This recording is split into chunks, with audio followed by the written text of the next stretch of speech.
The Frog Prince Story. Once upon a time, far, far away, there lived a king who had a beautiful daughter who was a princess.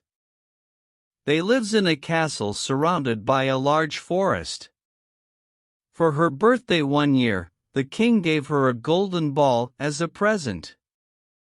In the middle of the forest there was a very big pond. When the princess was bored, she would sit by the pond and play with her golden ball. It was her favorite toy. One day she dropped the ball into the water.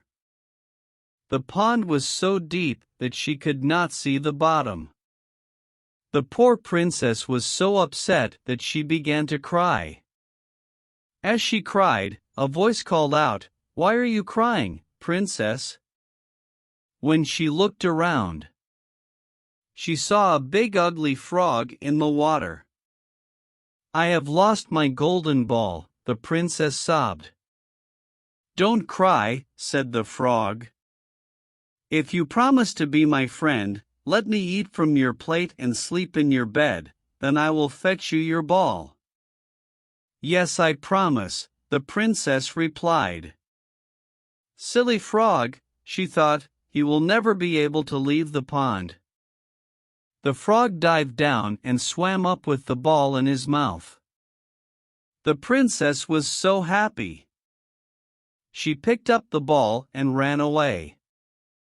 "Wait," shouted the frog, "you can't leave without me." But the princess didn't listen. She didn't want to be friends with an ugly frog. Later that day, when the princess had sat down to dinner, she heard a knocking at the door. "Open the door, princess, and let me in," croaked a voice from behind the door. The princess opened the door and saw to her horror, the frog. "Ah!" she shrieked. "Is it a giant?" asked the king. The princess explained about her promise. "Well," said the king, "what you have promised, you must do.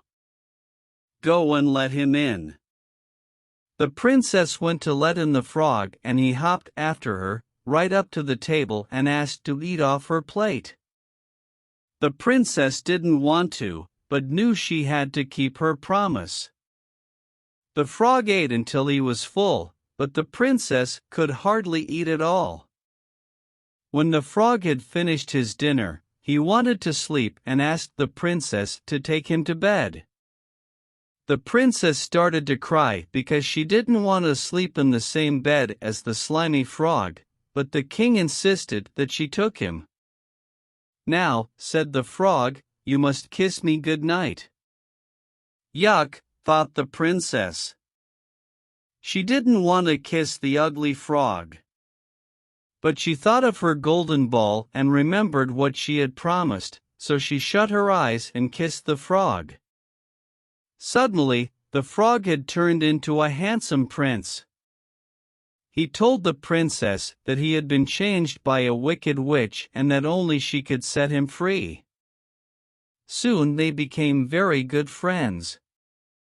They lived happily ever after.